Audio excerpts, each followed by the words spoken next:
هل الوزن المظبوط معناها ان انا في صحة كويسة؟ هل التغذية هي الحاجة الوحيدة اللي بتحكم اذا كانت انا صحتي كويسة ولا لا؟ ايه شكل اللايف ستايل اللي انا المفروض اكون عليه علشان تبقى صحتي كويسة؟ ده اللي هنعرفه في فيديو النهاردة.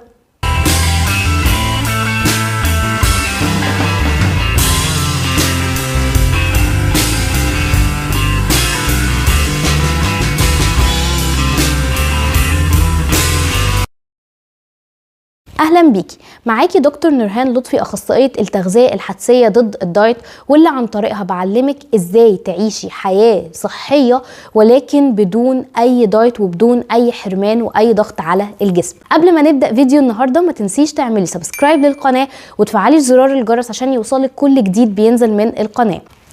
ويلا نبدا. هل وزن صحي تساوي صحه جيده؟ كتير قوي بنسمع فكرة ان لازم تكوني في وزن معين علشان صحتك تبقى كويسة.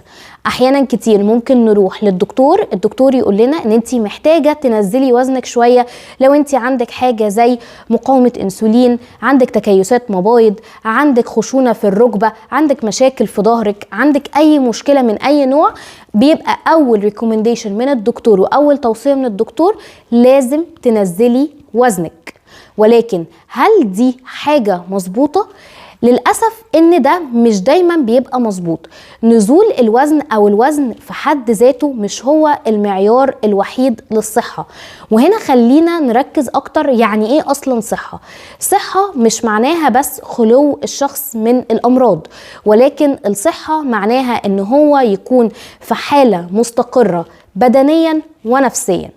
فخلينا هنا نبص على اللي بيحصل في الجسم، او لما بنروح لدكتور والدكتور ده يجي مثلا يقول لنا ان انتي محتاجة تنزلي وزنك بأسرع شكل ممكن علشان في مشكلة مثلا في ركبتك، في مشكلة في ظهرك، في مشكلة مثلا في ليها علاقة بالخلفة، ليها علاقة بأي حاجة.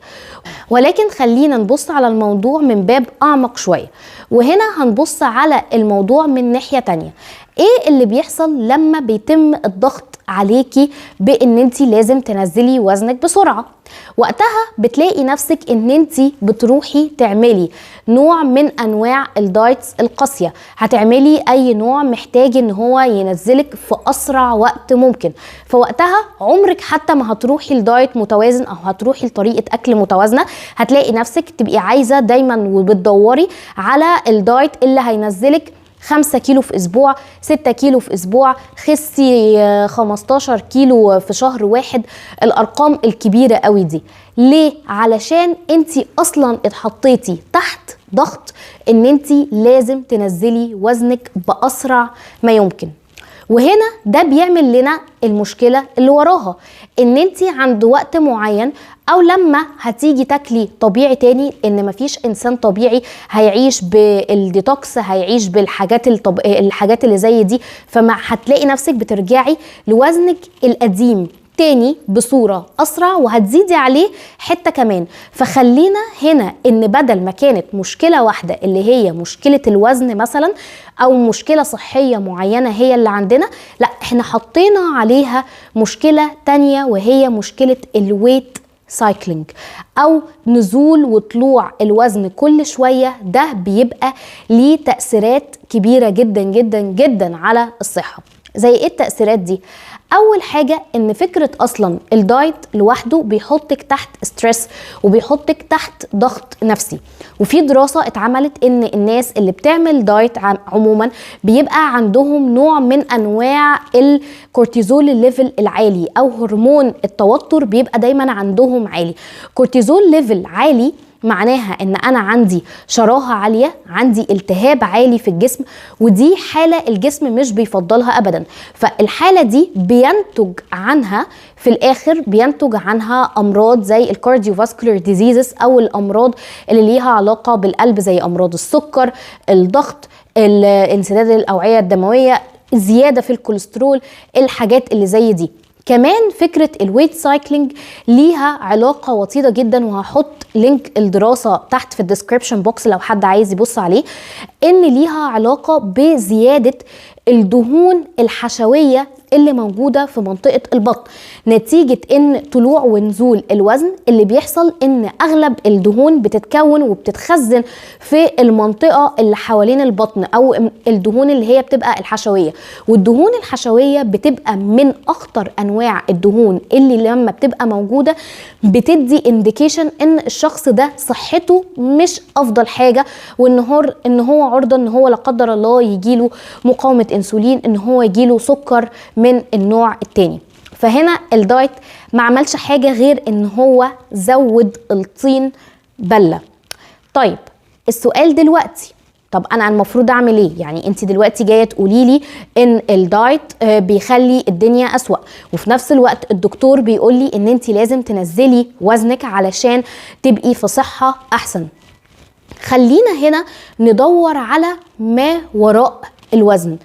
الوزن ده او صعود الوزن بشكل كبير، او ان انت بقيتي في رقم عالي احيانا، ده بيبقى بسبب حاجات معينة، وده بيبقى اشارة من الجسم ان انت محتاجة تخلي بالك من حاجات معينة في سلوكياتك اليومية وفي سلوكياتك وفي علاقتك بالاكل. فهنا محتاجة تبصي للوزن ان هو اشارة من جسمك على حاجة معينة في مش مظبوطة، مش ان هو الاساس وهو المشكلة. الوزن مش سلوك، ولكن في سلوكيات هي اللي ادت ان احنا وصلنا للمشكلة دي. فهنا خلينا نبص على ما وراء السلوكيات او ما وراء الوزن ده.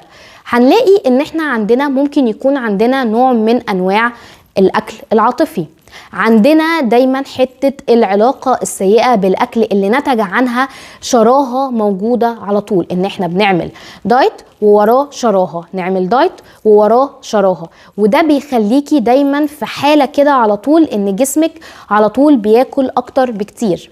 نتيجة الدايتس الكتيرة او نتيجة ان احنا عمالين كل شوية بنضغط على الجسم بدايت جديد ومفيش نوع من انواع التوازن او طريقة متوازنة في الاكل، ده برضو بينتج عنه ان انتي كل مرة بتوصلي لست بوينت اعلى، يعني بتنزلي في الوزن وبعد كده ترجعي تثبتي في نقطة اعلى من النقطة اللي قبلها. لو انت كنتي بتخسي قبل كده هتلاقي مثلا لو انت كنتي بتثبتي في وزن 90 بقيتي تثبتي في وزن 95، بقيتي تثبتي في وزن 100. فكل مرة الموضوع بيبقى اسوأ نتيجة ان الحرق بتاعنا عمال يتدهور اكتر واكتر. طب الحل فين؟ الحل ان احنا نرجع نعالج الحاجات دي من الجذور بتاعتها. يعني نعالج العلاقة الغير سوية بالأكل، نعالج الجوع العاطفي، نعالج عدم التوازن والشراهة الشديدة على الأكل. دي النقط اللي انتي محتاجة تشتغلي عليها. وهنا يجي دور التغذية. هل لو انا اكلت اكل مغذي على طول او اكل صحي طول الوقت، هل كده معناها ان انا صحتي هتتحسن؟ مش دايما صح ومش دايما غلط. وهنا نيجي برضو تاني للأصل بتاعنا، علاقتنا بالأكل عاملة ازاي؟ الأكل مش مجرد سعرات، ومش مجرد كمية كام جرام من البروتين وكام جرام من الكربوهيدرات وكام جرام من الدهون. الأكل تجربة بكل ما فيها من معنى. تجربة بمعنى ايه؟ تجربة بمعنى الاستمتاع، مدى استمتاعي بالأكلة، مدى ان انا شبعت من الأكلة دي، مدى الطاقة اللي اديتها لي الأكلة دي. فدي كلها حاجات بنبص عليها واحنا بناكل واحنا بنختار الأكلات بتاعتنا. لو انتي اكلك دايما في نوع من انواع ان هو اكل ممل، اكل مش ممتع، اكل طعمه مش لطيف بالنسبة لك، هتلاقي نفسك دايما بتروحي لاكلات تانية علشان تدوري على المتعة اللي انتي ما اخدتهاش من الاكلة دي.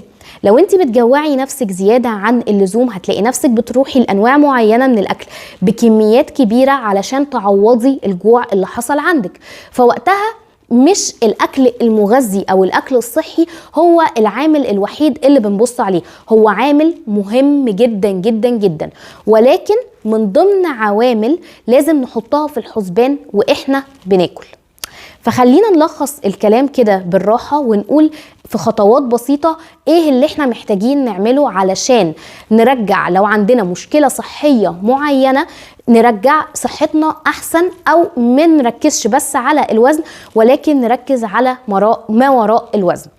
اول حاجة ركزي اذا كان عندك حالات من الجوع العاطفي او لا، وهتكلم على الجوع العاطفي في الفيديو الجاي ان شاء الله. تاني حاجة ركزي إذا كان عندك علاقة غير سوية بالأكل ولا لأ، يعني بتخافي من أنواع معينة من الأكلات، بتحرمي نفسك زيادة عن اللزوم وبعد كده بتعملي أي نوع من أنواع الشراهة ولا لأ، علشان نبدأ نشتغل على النقط دي. ركزي ان الاكل بتاعك يكون فيه نوع من انواع التوازن. بمعنى ايه نوع من انواع التوازن؟ ان انت على الاقل تاكلي 3 وجبات مع بعض، يعني تاكلي فطار غدا عشاء، تاكلي العناصر كلها في الاكل بتاعك، ما يبقاش الاكل بتاعك كله يا مقليات بس يا اما باكل سلطه وخس وجرجير طول النهار.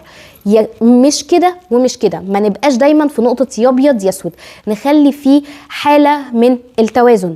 ابدا استعمل الحركة كنوع من انواع الاستمتاع في حياتي، وابقى شخص الى حد كبير متحرك اكتر من كده.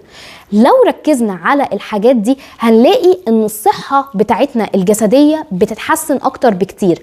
لو حد عنده مقاومة انسولين هتبدأ انها تتحسن، ولكن طبعا بالتركيز على نظام غذائي معين وقتها بنعمله للاشخاص اللي عندها مشكلة زي دي. لو شخص عنده مشكلة ليها علاقة بالعظام مثلا، هنلاقي ان تركيزنا محتاج يروح لتقوية العضلات دي بشكل معين عن طريق علاج طبيعي او عن طريق حركة زيادة او عن طريق تقوية العضلات اللي حوالين المفصل اللي عنده مشكلة. وبالتدريب الممارسة بتلاقي ان جسمك بيتحسن جدا. فمش دايما نحط اللوم على الوزن ولا على الارقام، في سلوكيات احنا لو مركزناش عليها بيبقى عندنا مشكلة في صحتنا.